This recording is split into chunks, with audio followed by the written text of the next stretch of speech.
So we got some familiarity taking implicitly phrased equations and computing the derivative upon the point of view of thinking of each of the variables in the equations as changing with respect to time. So imagine V changing with respect to time, and R changing with respect to time, and H changing with respect to time.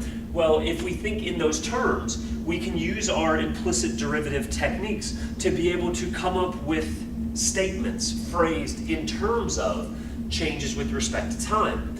And here is sort of a conjured up example, but let's say that V equals pi r squared h. And what we want to do is find dr dt, find how the r is changing with respect to time. When r is 2, V is 12 pi, dv dt is 2, and dh dt is 0. Okay, so here's the deal. Like, if we want to find out something about dr dt, we're certainly going to need dr dt in play. We initially don't have dr dt in play, so to get that in play, we're going to apply derivative. And well, in the last video, we actually did this very derivative, but let's just go through it again to remind ourselves of the process. So we're going to take the derivative of v, that's 1, but that was a derivative of v, so we tack on the dv. Thinking in terms of dt, we tack on the dt, because we're thinking of v as a function with respect to t. Okay, so now pi r squared h, this is going to require the product rule. So u prime v plus uv prime. U prime, that's going to be 2 pi r times v, that's going to be h. There we took a derivative of u, there we took a derivative of something with respect to r, so we have to tack on the dr, but again, this dr is a variable with respect to time. Okay, now uv prime, that's a carbon copy of u, that's pi r squared, times the derivative of h.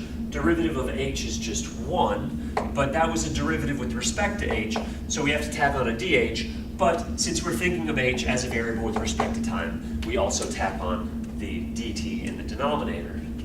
So now we've got this statement, and you see we have a dr dt to find here. But now in order to find our dr dt, because there's a whole ton of variables here, we've got a dv dt, we've got an r, we've got an h, we've got an r, we've got a dh dt.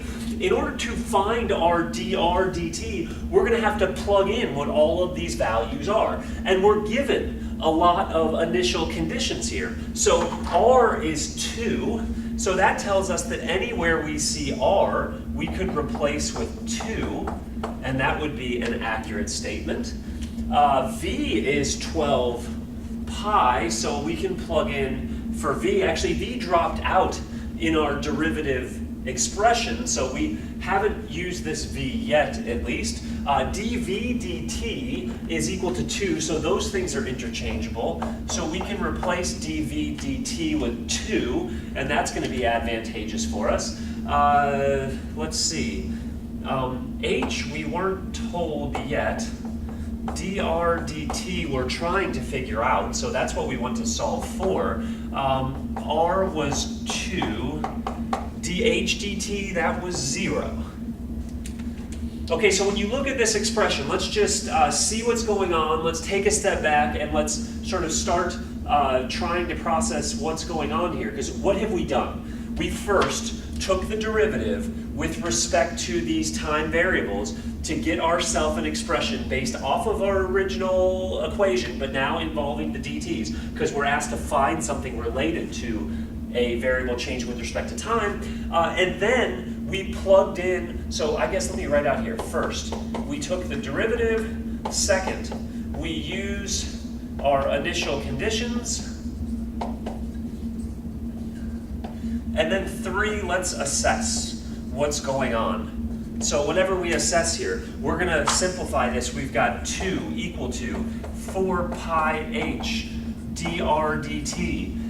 This whole business multiplies by 0, so that's all going to go to 0, and adding 0 does nothing. So we've got 2 here. And in fact, then, if we want to solve for dr dt, we can do that. So let's do just that. Let's step 4. Let's solve for the desired quantity. Okay, well, the desired quantity is dr dt, and to get dr dt by itself, we're going to have to divide away the thing that's being multiplied by it, because in general, if anything is being multiplied by the thing you're after, you want to divide by that anything to get rid of it. So you have 2 over 4 pi h. But now here's the thing. I claim we can do better than 2 over 4 pi h. Well, on one hand, you can see that the 2 and the 4 cancel, but I claim we can even do better than that.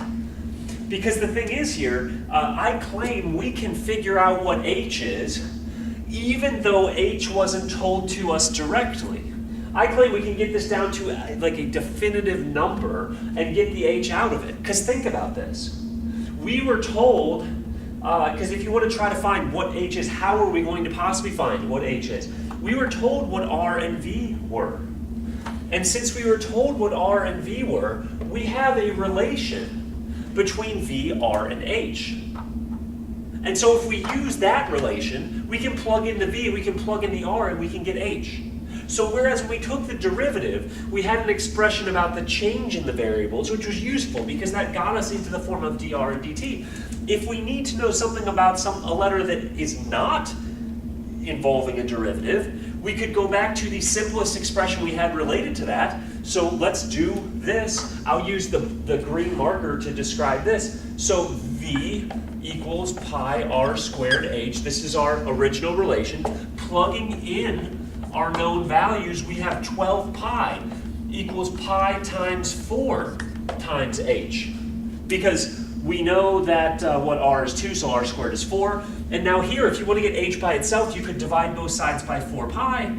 And when you divide both sides by 4 pi, you can get h by itself. But now the 4 pi and the 12 pi, well, 12 times pi, 4 times pi, the pi's are both going to cancel because certainly multiplication is undone by division. And then 12 divided by 4 is just 3.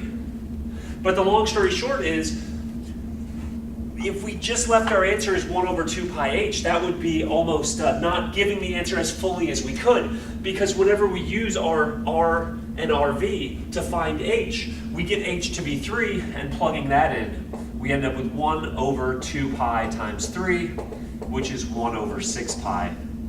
That is our dr